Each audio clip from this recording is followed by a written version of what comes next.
Olá, hoje iremos apresentar um trabalho sobre a análise da produção social da tipologia habitacional, feito pelos alunos Emerson, Margarida e Miriam, estudantes do curso de Arquitetura e Urbanismo, pela matéria de Teoria da Produção Habitacional, com a professora orientadora Viviane Zerlottini.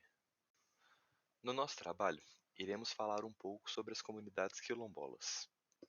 O termo quilombo tem origem da língua angolana e faz referência a um local de descanso ou acampamento. No Brasil, durante o período colonialista, onde ainda existia escravidão, o termo quilombo passou a ser entendido como um local para onde os escravos fugiam, criando ali uma comunidade para sua sobrevivência e resistência. Um quilombo é caracterizado por sua conexão com o meio rural e comunitário, onde a ideia de comunidade autossustentável é a principal definição para seu modo de vida. O plantio e a criação de animais são muito comuns para esse autossustento e para que o desenvolvimento dos quilombos ocorra. Como objeto de estudo, iremos trazer o Quilombo dos Luíses, localizado na regional oeste da cidade de Belo Horizonte, no bairro Grajaú. O Quilombo dos Luíses, no bairro Grajaú, atualmente abriga 25 famílias e um total de 80 moradores. Foi a primeira comunidade quilombola a ser reconhecida no contexto urbano de Belo Horizonte. O território que a comunidade ocupa foi herdado pelos filhos do antigo escravo Nicolau Nunes, que assim fundaram o quilombo às margens do córrego Piteira, dentro da área da antiga fazenda Calafate. A comunidade foi fundada por volta de 1895. As terras doadas correspondiam hoje a um território de 2,87 hectares e estava localizada entre os municípios de Belo Horizonte e Nova Lima. A localização da comunidade diz muito sobre esse estilo de vida quilombola. A sua proximidade com o córrego Piteiras facilitava muito a agricultura e a pecuária.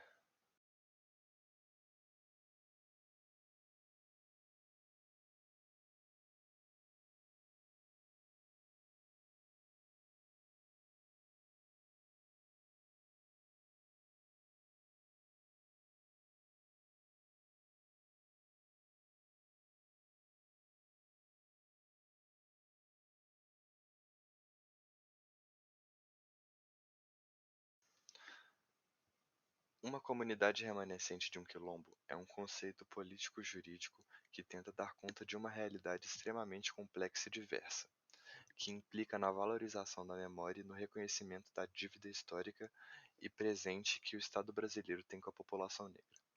O território quilombola é resultado da apropriação histórica e social por grupos étnicos organizados.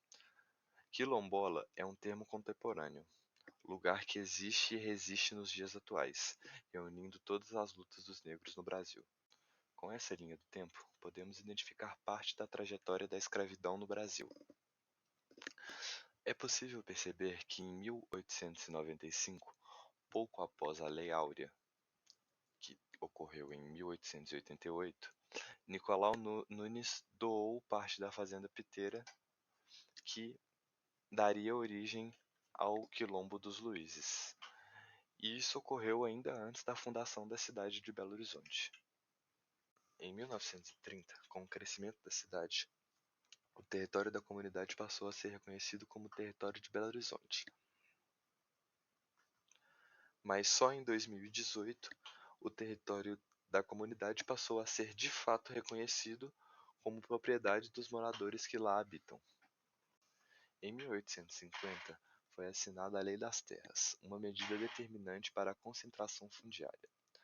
Foi regulamentada por essa lei principalmente a área agrícola do país e a propriedade privada, dificultando o acesso de pessoas de baixa renda às terras e à sua fonte de subsistência. Mesmo após a abolição da escravatura, os antigos escravos sofriam preconceitos e não houveram políticas para a reinserção desse povo às dinâmicas da sociedade.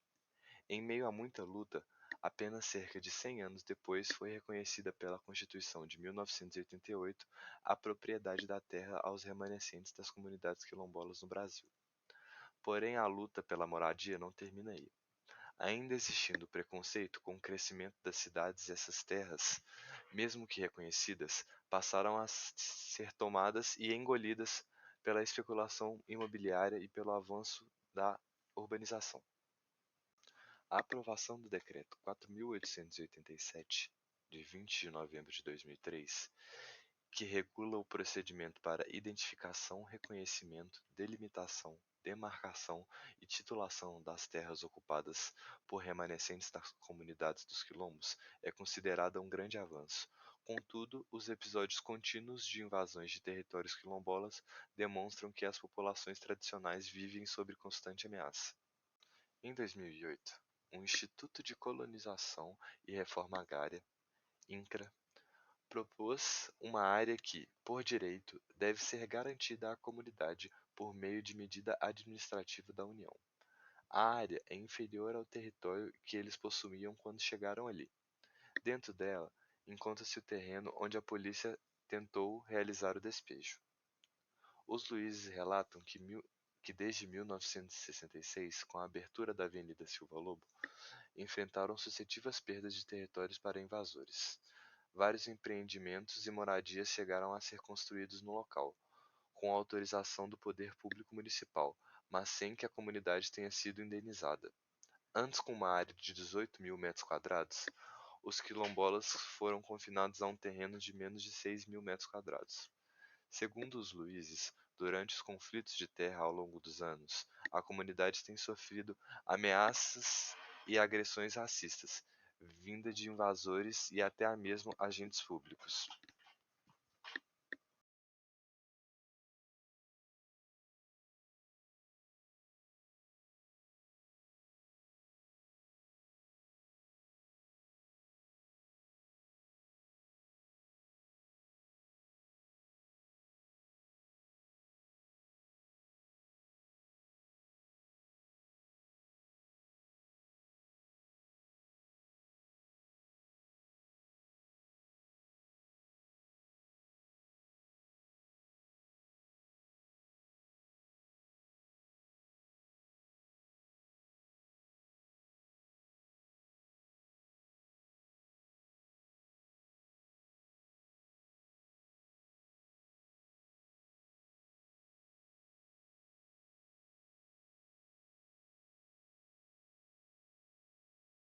O Quilombo dos Luizes foi fundado às margens do córrego Piteiras, como uma comunidade agrícola. Sua organização se dava por casas privadas com seus canteiros e áreas comuns para a realização das atividades de extrativismo, como a caça, a pesca, plantio e colheita de alimentos. A ocupação do terreno acontecia de forma orgânica à medida que as famílias iam se expandindo. Os filhos, quando se casavam, construíam suas casas próximas aos pais e em áreas onde fosse mais viável a implantação de uma casa. Os saberes tradicionais dos povos quilombolas permitiram um estudo feito para evitar grandes movimentações de terra, preocupações com a drenagem de água de chuva ou se a encosta tem boa orientação solar. Hoje em dia, o Quilombo dos Luizes é abrigado por um grande desnível em um pequeno pedaço do quarteirão. Devido a um encurralamento territorial que sofreu ao longo dos anos, a forma orgânica em que o quilombo se organizava foi encurtada, resultando em pequenas casinhas amontoadas umas às outras e em pequenas vielas íngremes e de difícil mobilidade por conta da irregularidade em sua pavimentação. Os moradores dos quilombos construíam tipicamente suas casas com técnicas da arquitetura vernacular e usavam principalmente o adobe e a palha como materiais construtivos, dada que essa alternativa proporcionava um melhor conforto térmico.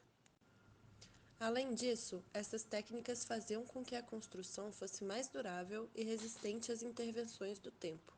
Porém, hoje em dia, as casas, principalmente dos quilombos urbanos, utilizam a alvenaria como método construtivo. É muito importante destacar que, por mais que os quilombos urbanos sofram com a falta de espaço para as atividades que proporcionam autonomia a eles, continuam carregando a essência da resistência e do amor pelo seu modo de vida, fazendo com que esse caráter de luta e vigor continue presente.